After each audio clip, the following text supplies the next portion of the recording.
তো বন্ধুরা, এখনও ঠিকমতো পশ্চিমবঙ্গের সরকার তৈরি হলো না। ওদিকে তার আগেই আমাদের প্রতিবেশী দেশের সরকার এমনভাবে আটকে উঠেছে যেন সরাসরি ভারতের হাতে পায়ে ধরার মতন অবস্থায় পৌঁছে গেছে।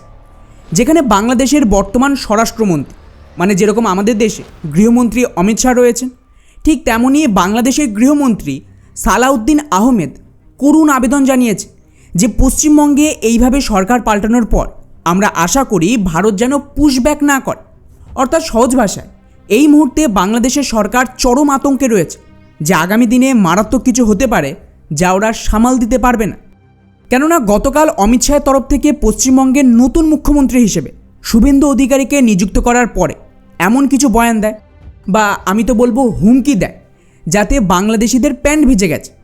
কেন সেটাও আমি বলবো, তবে তার আগে গৃহমন্ত্রী অমিত শাহ ঠিক কী হুমকি দিয়েছে সেটা আগে শুনুন।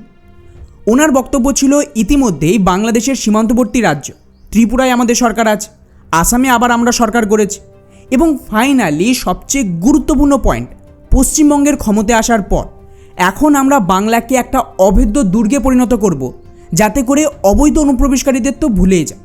এখানে যারা বাংলাদেশিরা গরু চুরি করে বা গরু পাচার করত, তাকেও ব্রুটালি আমরা ক্র্যাকডাউন করব। এবং এর জন্য কেন্দ্র সরকার এবং রাজ্য সরকার মিলে, অর্থাৎ সহজ ভাষায় এখানে বাংলা, আসাম আর ত্রিপুরার সরকার কোঅর্ডিনেটভাবে বাংলাদেশের বিরুদ্ধে অ্যাকশন নেবে, যাতে এই কাংলুরা দেশে ঢুকতেই না পারে। আর যারা ঢুকেছে তাদের তো জামাই আদর দিয়ে আবার ফেরত পাঠানো হবে।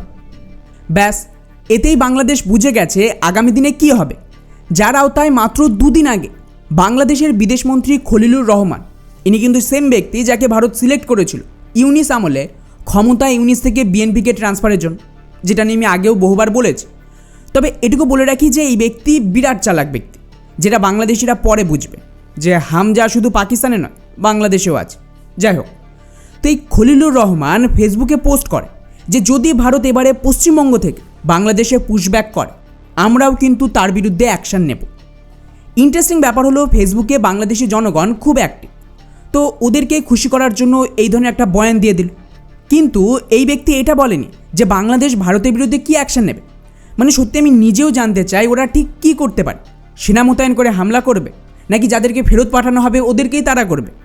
আমি জানি না বাংলাদেশ কী করবে। তবে ইতিমধ্যেই খবর আসছে যে বাংলাদেশ তাদের বর্ডার গার্ডদের হাই অ্যালার্টে রেখেছে যে কেউ যেন আমাদের দেশে ঢুকতেই না পারে। কিন্তু সেগুড়ে বালি এই বয়ান আসার পরের দিনই আমাদের বিদেশ মন্ত্রণালয় পাল্টা বয়ান দেয় এবং অফিসিয়ালি একটা ইনডাইরেক্ট হুমকি দিয়েছে বলতে পারেন ভারত সরকারের তরফ থেকে, যেখানে ভারতের দাবি আমাদের কোর ইস্যু এই অবৈধ বাংলাদেশিরা, এবং আমরা ওদেরকে তাড়াবই, যার জন্য বাংলাদেশের সরকারেরও সাহায্য লাগবে। এখন এই লাইনটা সবচেয়ে গুরুত্বপূর্ণ। আপনারা যদি আমার লাস্ট বাংলাদেশকে নিয়ে ভিডিওটা দেখেন, ওখানে আমি ক্লিয়ারলি বলেছিলাম কেবলমাত্র সীমান্তে পুশব্যাক করে 10 কোটি অবৈধ জেহাদিদের তাড়ানো যাবে না।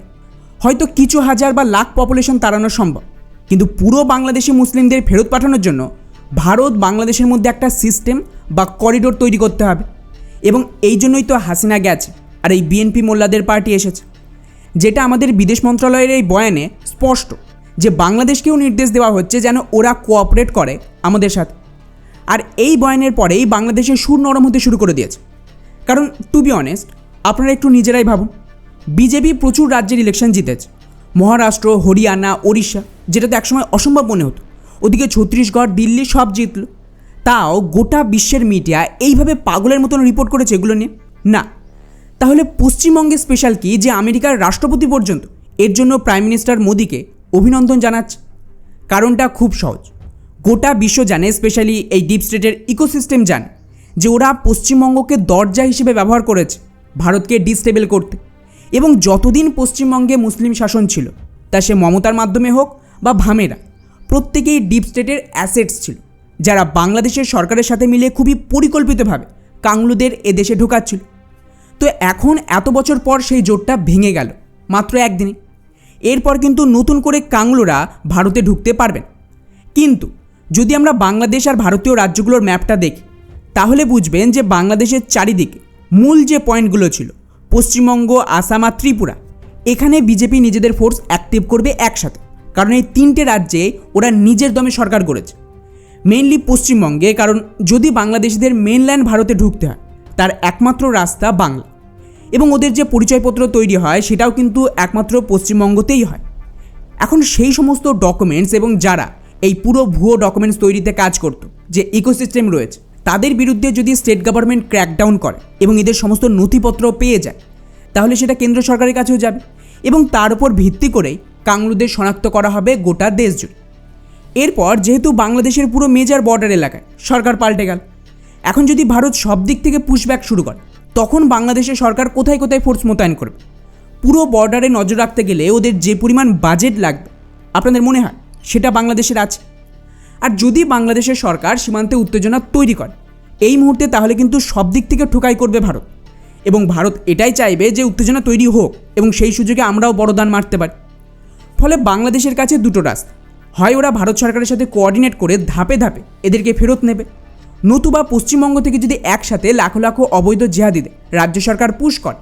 স্পেশালি মাথায় রাখবেন এখানকার হিন্দুরাও মারাত্মক ক্ষেপে আছে বাংলাদেশে যে অত্যাচার হচ্ছে তাকে নিয়ে। ফলে শুধু যে সরকার একা কাজ করবে তাই না, সাধারণ মানুষ, হিন্দু সংগঠন সকলে মিলে কাজ করবে।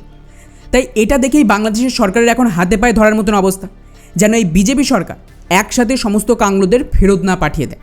কারণ ওরা নিজেরাই খেতে পাচ্ছে না, তার উপর আরও 10 কোটিকে কী খাওয়াবে? তখন তো দাঙ্গা লেগে যাবে দেশে, আর বাংলাদেশটাই বরবাদ হয়ে যাবে। ফলে এখন থেকে ডেইলি ভারত আর বাংলাদেশের মধ্যে প্রতিনিয়ত সার্কাস চলবে। তো এই সার্কাস দেখতে থাকুন আর মজা নিতে থাকুন।